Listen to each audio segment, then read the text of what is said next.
Hello बच्चों, welcome to lucky education. और आज हम अपनी संकट मोचन सीरीज को दोबारा से स्टार्ट कर रहे हैं और नया चैप्टर आज हम जो करेंगे वो है dual nature of light. Last lecture जो है आपका न्यूक्लियाई का था और न्यूक्लियाई में मैंने आपको 3 वीडियो आपको दिए और तीनों ही वीडियो बहुत ही इंपॉर्टेंट वीडियो हैं जो कि आपको एग्जाम पॉइंट ऑफ व्यू से बहुत ज़्यादा इंपॉर्टेंट होंगी और बहुत ही ज़्यादा बेनिफिशियल होंगी। तो आज हम जो अपना chapter dual nature of light है इसको स्टार्ट करते हैं और इस ड्यूअल नेचर ऑफ लाइट में जो भी क्वेश्चंस आपके एग्जाम पॉइंट ऑफ व्यू से बनते हैं उनको हम आज डिस्कस करेंगे और ये भी वीडियो आपको बहुत ही पसंद आएगी। ठीक है, तो आज का हमारा चैप्टर जो ड्यूअल नेचर ऑफ लाइट है, पहले हम इसका वेटेज देखते हैं। और ये जो चैप्टर है, ये चैप्टर जो है वो 6 मार्क्स का वेटेज रखता है। इस 6 मार्क्स में जो क्वेश्चंस का डिवाइडेशन है वो कैसे है, एक क्वेश्चन आपको ऑब्जेक्टिव मिलेगा, एक क्वेश्चन आपको ऑब्जेक्टिव मिलेगा, 2 क्वेश्चन आपको वेरी शॉर्ट मिलेंगे और एक क्वेश्चन आपको 3 मार्क्स का मिलेगा। एक क्वेश्चन 3 मार्क्स का मिलेगा। हो सकता है इसमें आपको 1.5 में दे दे या 3 आपको इंडिविजुअल पार्ट दे दे 1 मार्क्स के। ठीक है, तो ये चैप्टर बहुत ही स्कोरिंग सब्जेक्ट है, स्कोरिंग चैप्टर है और इसमें आपको कोई भी परेशानी नहीं आएगी। जो मैं क्वेश्चन आपको करा रहा हूं इन्हीं में से आपको एग्जाम में देखने को मिलेगा। तो यहां 1 ऑब्जेक्टिव जो है वो 1 मार्क्स का हो जाएगा, 2 वेरी शॉर्ट जो हैं वो 2 मार्क्स के, 1 मार्क्स के होंगे, 2 मार्क्स। ठीक है, और एक क्वेश्चन 3 मार्क्स का है। तो इस तरह से चैप्टर जो है वो 6 मार्क्स को कंप्लीट करेगा। ओके, तो आज हम स्टार्ट करते हैं कि क्वेश्चंस आपको कैसे कैसे मिलेंगे बेटा। तो यहां पर हम जो देखने जा रहे हैं, फर्स्ट आपका जो टॉपिक है उसमें से आपको क्वेश्चन मिल सकता है बेटा। देखो क्या, डिफाइन आपको करनी है। डिफाइन में मैं आपको 4 डिफाइन बता रहा हूं। First, photo electric effect, photo electric effect. Second जो है work function,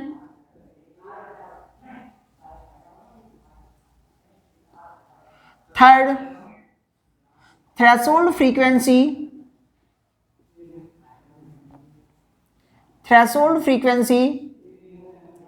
fourth stopping potential.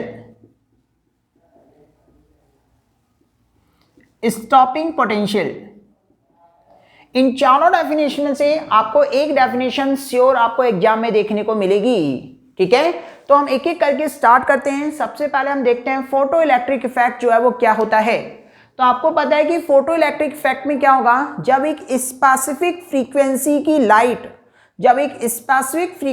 Light हम मेटालिक सरफेस पर या मेटालिक प्लेट पर हम क्या कराते हैं, फॉल कराते हैं या इंसिडेंट कराते हैं, तो उस मेटालिक प्लेट से इलेक्ट्रॉन जो है वो एमिट होते हैं और वो इलेक्ट्रॉन्स अपोजिट पोलैरिटी के कारण एनोड प्लेट पर क्या होते हैं बेटा, पहुंचते हैं। एनोड प्लेट पर पहुंचते हैं तो सर्किट कंप्लीट हो जाता है और करंट फ्लो करना स्टार्ट हो जाता है। इस फिनोमिना को हम क्या कहते हैं, फोटो इलेक्ट्रिक इफेक्ट कहते हैं। क्लियर बेटा यहां तक। सेकंड जो डेफिनेशन है वो है वर्क फंक्शन। वर्क फंक्शन बहुत ही इजी डेफिनेशन है कि वर्क फंक्शन क्या होगा कि किसी मेटालिक सरफेस से इलेक्ट्रॉन को बाहर निकालने के लिए मिनिमम अमाउंट ऑफ एनर्जी जो रिक्वायर्ड होती है उसे हम बोलते हैं वर्क फंक्शन। दोबारा से सुने, द अमाउंट ऑफ एनर्जी, लेकिन वो अमाउंट ऑफ एनर्जी कौन सी होगी, minimum amount of energy. The minimum amount of energy which is required to emit the electron from the metallic surface is called work function. बहुत ही important definition है। और work function जो है ना ये phi not से डिनोट किया जाता है, रिप्रेजेंट किया जाता है, और इसकी वैल्यू होती है बेटा एच न्यू नॉट। ठीक है, तो phi naught equal to h nu naught, where h जो है बेटा ये प्लांक कांस्टेंट है, प्लांक कांस्टेंट, और न्यू नॉट जो है ये थ्रेशोल्ड फ्रीक्वेंसी है। अभी हम इसको डिफाइन करेंगे कि थ्रेशोल्ड फ्रीक्वेंसी जो है वो क्या होती है, थ्रेशोल्ड फ्रीक्वेंसी है। इसी को मैं और एक्सटेंड कर रहा हूं कि और क्वेश्चन क्या क्या बन सकते हैं।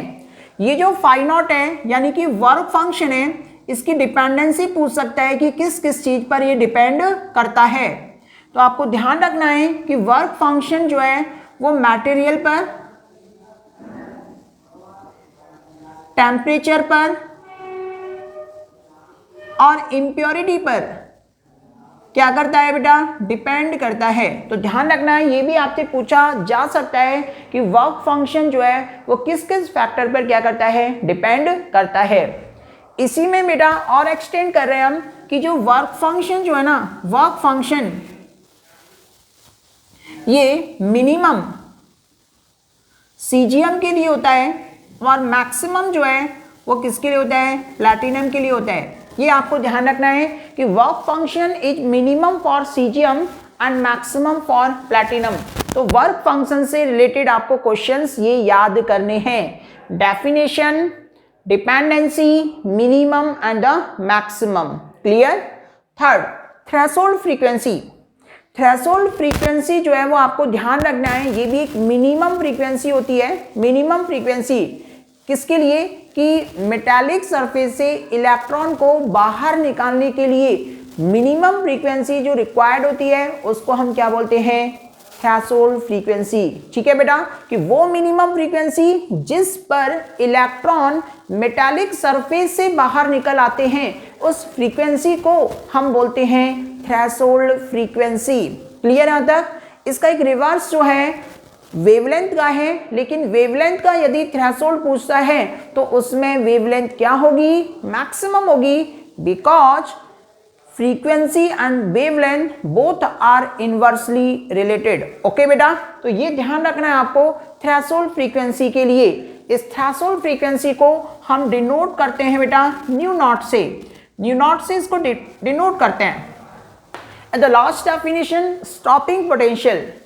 स्टॉपिंग पोटेंशियल को यदि आप देखें तो स्टॉपिंग पोटेंशियल जो है एक नेगेटिव पोटेंशियल होता है। ये क्या होता है, नेगेटिव पोटेंशियल। तो वो नेगेटिव पोटेंशियल जिस पर फोटो इलेक्ट्रिक करंट की वैल्यू 0 हो जाती है उसे हम कहते हैं स्टॉपिंग पोटेंशियल। ठीक है बेटा, the negative potential at which the photo electric current becomes 0 is called stopping potential. तो ये चारों डेफिनेशन आपको लर्न करनी है और ये चारों डेफिनेशन बहुत बहुत ज़्यादा इंपॉर्टेंट हैं। इनमें से आपको कोई ना कोई डेफिनेशन निश्चित मिलेगी, जरूर मिलेगी। आप इनको बिल्कुल अच्छे से लर्न कर लें। ओके बेटा, तो ये हमारा पहला कंसेप्ट जो कि क्या था बेटा, डिफाइन का था। ठीक है बेटा, सेकंड कंसेप्ट जो है बेटा यहाँ ग्राफ का है। किसका बेटा, ग्राफ का। तो ग्राफ जो है ना, आपको ग्राफ भी पूछ सकता है। यहां मैं 4 ग्राफ बता रहा हूं आपको और चारों ग्राफ आपको लर्न करने हैं और ये चारों ग्राफ आपको एग्जाम में कोई भी मिल सकता है इनमें से कोई। ठीक है, कोरिलेट भी कराऊंगा कि किस तरह से क्वेश्चन बनते भी हैं, ये भी हम देखेंगे यहां पर। तो सबसे पहले हम देखते हैं ग्राफ में, पहला ग्राफ जो है वो है बेटा फोटो इलेक्ट्रिक करंट का इंटेंसिटी के साथ ग्राफ। फोटो इलेक्ट्रिक करंट का इंटेंसिटी के साथ में ग्राफ। ये जो है इंटेंसिटी है, इंटेंसिटी, और ये क्या है, photo electric current, photo electric current. तो इनके बीच जो रिलेशन होगा वो डायरेक्टली प्रोपोर्शनल का होता है, बिकॉज कि जिस इंटेंसिटी की लाइट आप फॉल कराओगे तो इलेक्ट्रॉन अमिट होंगे। जैसे जैसे इंटेंसिटी बढ़ाओगे तो इलेक्ट्रॉन जो अमिट हो रहे हैं वो भी क्या करेंगे, बढ़ेंगे, यानी कि करंट की वैल्यू जो है वो क्या होगी बेटा, बढ़ेगी। It means intensity directly proportional to the photo electric current and if we draw the graph between the photoelectric current and the intensity, then graph is straight line. ध्यान रखना है कि photoelectric current और intensity के बीच जो graph होगा वो क्या होगा, स्ट्रेट लाइन होगा. ओके बेटा. नेक्स्ट जो है बेटा सेकंड ग्राफ. सेकंड ग्राफ की यदि हम बात करते हैं तो सेकंड ग्राफ जो है बहुत ज्यादा इंपॉर्टेंट, ये आपको मॉडल पेपर में भी गिवन है बेटा. ये दो ग्राफ है बेटा, ये दो ग्राफ हैं, दोनों एक जैसे दिखते हैं लेकिन इनकी लैंग्वेज में डिफरेंस है बेटा. तो यहां पर है बेटा फोटो इलेक्ट्रिक करंट और इधर है बेटा प्लेट का पोटेंशियल V.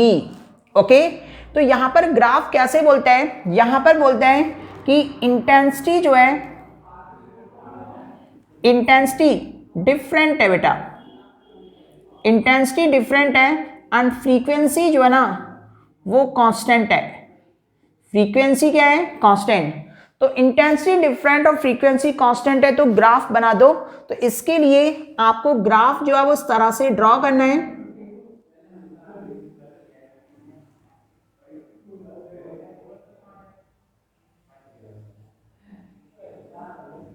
तो ये I1 और ये कितना बेटा I2.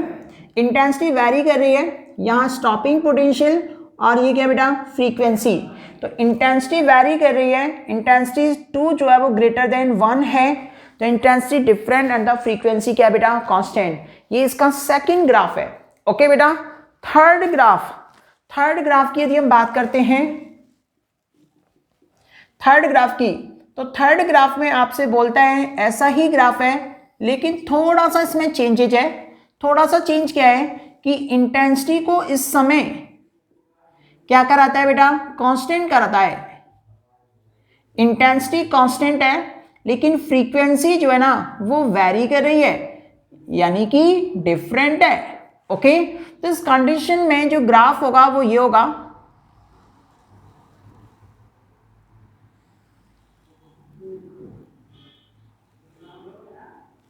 ये ग्राफ होगा. ठीक है, तो यानी कि यहां स्टॉपिंग पोटेंशियल V01, V02, न्यू1, न्यू2.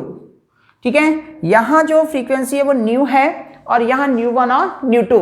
तो यहां देख रहे हो कि इंटेंसिटी जो है वो कांस्टेंट है और फ्रीक्वेंसी क्या कर रही है, वेरी कर रही है. तो ये इसका कौन सा ग्राफ है, थर्ड ग्राफ है. क्लियर है तक.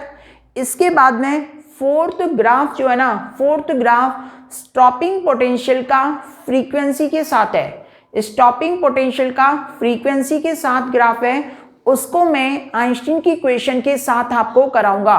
तो अभी दोबारा से देखते हैं बेटा. अभी जो हमने क्या क्या देखा, फर्स्ट आपको define photoelectric effect, work function, threshold frequency, stopping potential, चारों डेफिनेशन आपको लर्न होनी चाहिए. आप बिल्कुल अच्छे से करें, 6 मार्क्स आपके पास होंगे, कोई भी मार्क्स आपका नहीं कटेगा. ठीक है, इसके बाद में 3 ग्राफ आपको ध्यान रखने हैं. फोटो इलेक्ट्रिक करंट का इंटेंसिटी के साथ स्ट्रेट लाइन. नेक्स्ट जो ग्राफ है फ्रीक्वेंसी कांस्टेंट है, इंटेंसिटी डिफर कर रही है, ऐसा ग्राफ. नेक्स्ट क्या होगा, इंटेंसिटी कांस्टेंट है, फ्रीक्वेंसी डिफर कर रही है, जो कि क्या होगा, इस तरह का ग्राफ. ओके बेटा, तो ये जो हमारा टॉपिक है ये आपको इनमें से मिल सकता है. क्लियर बेटा तक. अगला मैं जो कराने जा रहा हूं वो आइंस्टीन की फोटो इलेक्ट्रिक इक्वेशन है. मैं इसको आपको डिराइव करा रहा हूं और इससे आपको क्वेश्चंस, बहुत प्यारे प्यारे क्वेश्चन मिल सकते हैं. देखें यहां पर कि हम कैसे आइंस्टीन की इक्वेशन को सॉल्व कर रहे हैं.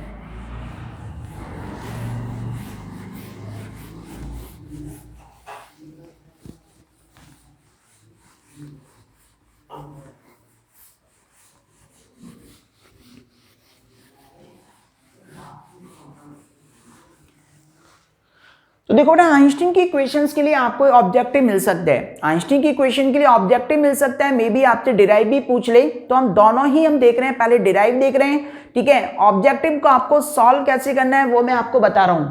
तो आपको ध्यान रखना है आइंस्टीन की इक्वेशन,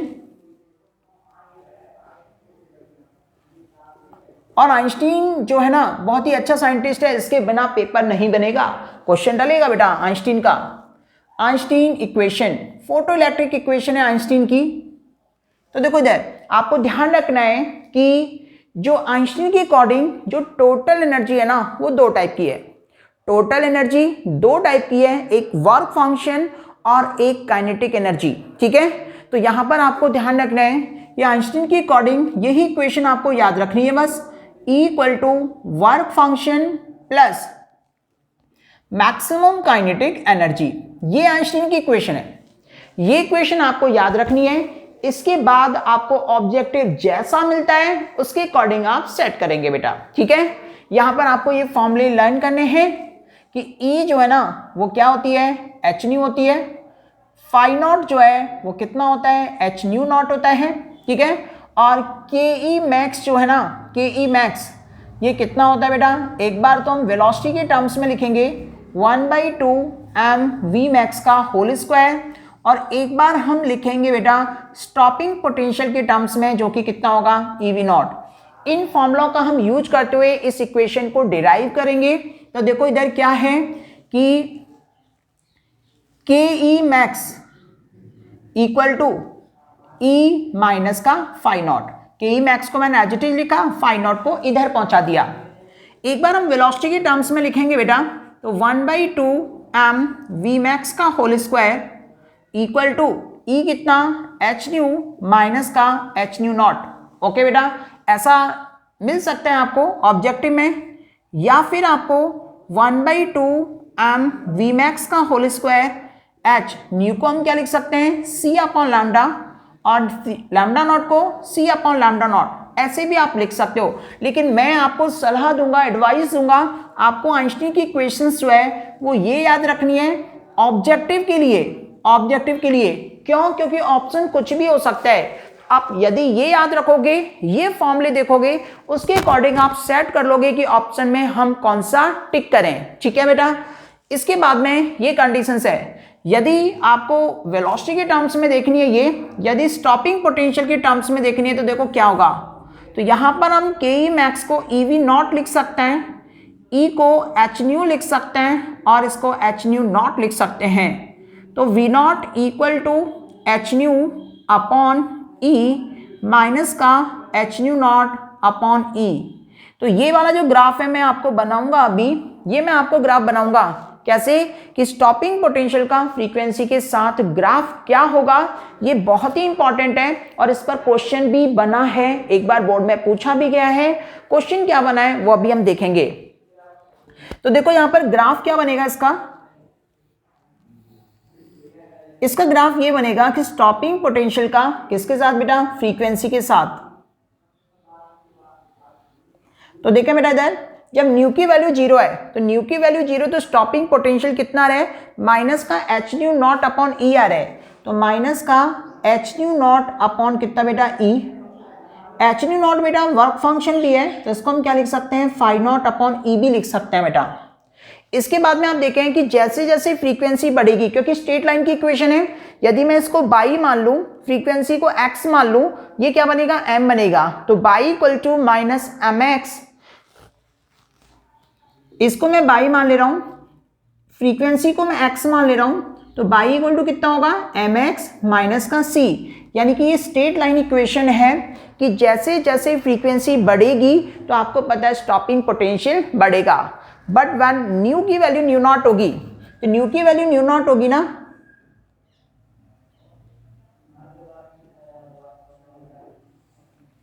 न्यू की वैल्यू न्यू नॉट जब होगी, तो आप देख रहे हो बेटा न्यू की वैल्यू न्यू नॉट होगी तो स्टॉपिंग पोटेंशियल 0 होगा। आफ्टर दैट इंक्रीज करेगा।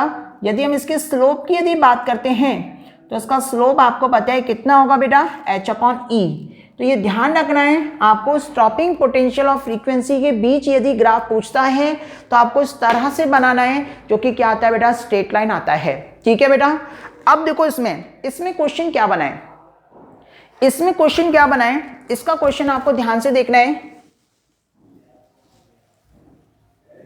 एक बार बोर्ड में पूछा भी गया है, ये आपको दो ग्राफ दे रखे हैं, एक P के लिए और एक Q मेटल के लिए, स्टॉपिंग पोटेंशियल एंड फ्रीक्वेंसी के बीच। ठीक है बेटा, आपको पूछा गया है कि किस मेटल के लिए वर्क फंक्शन मैक्सिमम है, किस मेटल के लिए वेवलेंथ जो है वो मैक्सिमम है, थ्रेशोल्ड वेवलेंथ, या मिनिमम का भी आपसे पूछ सकता है, मिनिमम का भी आपसे पूछ सकता है कि किसका मैक्सिमम और किसका मिनिमम है।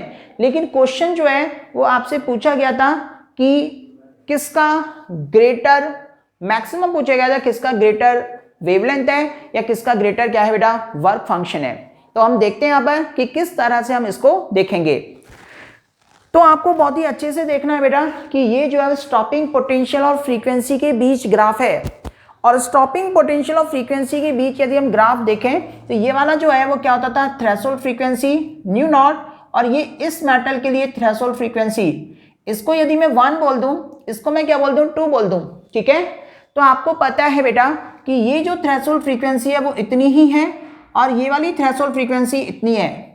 तो आप क्या देख रहे हो कि थ्रेशोल्ड फ्रीक्वेंसी सेकंड के ज्यादा है एज कंपेयर टू द कितना बेटा पी, और आपको पता है since phi naught equal to कितना होता है एच न्यू नॉट, यानी कि फाई नॉट जो है वो डायरेक्टली प्रोपोर्शनल टू कितना है बेटा न्यू नॉट के है। तो आप देख रहे हो कि जिसकी फ्रीक्वेंसी थ्रेशोल्ड फ्रीक्वेंसी ज़्यादा होगी ना उसका वर्क फंक्शन क्या होगा बेटा ज़्यादा होगा। यहाँ से आप क्लियर देख सकते हो कि थ्रेशोल्ड फ्रीक्वेंसी जो है वो सेकंड की ज़्यादा है, किससे बेटा फर्स्ट से। तो यहाँ पर हम लिखेंगे since threshold frequency greater than Q की ग्रेटर देन किससे बेटा पी से है, इसलिए आप देखोगे कि फाई जो है वो किसका होगा वर्क फंक्शन जो है वो क्यू का ज़्यादा होगा किससे बेटा पी से। तो एक तो पहला आ गया बेटा कि वर्क फंक्शन जो है ना वो मैक्सिमम किसका होगा बेटा क्यू का होगा। इसके बाद में हम देखें यहाँ पर कि न्यू नॉट जो है वो कितना होता है सी अपॉन लैम्डा नॉट होता है। तो यहाँ से हम देखें कि वर्क फंक्शन जो है वो इनवर्सली प्रोपोर्शनल है किसके बेटा लैम्डा नॉट के, किसके बेटा लैम्डा नॉट के, या फिर हम बोल सकते हैं कि लैम्डा नॉट इनवर्सली प्रोपोर्शनल है किसके बेटा वर्क फंक्शन के। यहाँ पर हम निकाल चुके हैं कि Q का वर्क फंक्शन P के वर्क फंक्शन से ग्रेटर है, हैंस जो P की वेवलेंथ होगी वो Q की वेवलेंथ से क्या होगी बेटा ज़्यादा होगी। तो यहाँ पर आपको बताना है कि जो लैम्डा नॉट P है वो लैम्डा नॉट Q से क्या होगा ज़्यादा होगा। तो इस तरह का क्वेश्चन जो है वो आपको बना है। तो यहाँ पर हमने 4 ग्राफ बताए आपको, 4 डेफिनेशन और 4 ग्राफ हो चुके हैं। इन 4 डेफिनेशन और 4 ग्राफ से आपको क्वेश्चन मिलेगा, ठीक है बेटा। इसके बाद में मैं अगला क्वेश्चन आपको करा रहा हूँ। अगला क्वेश्चन जो है वो ये है कि आपको एक एक्सपेरिमेंट का नाम पूछेगा, एक्सपेरिमेंट का नेम जो कि बेटा सपोर्ट करता है वेव नेचर को, ठीक है।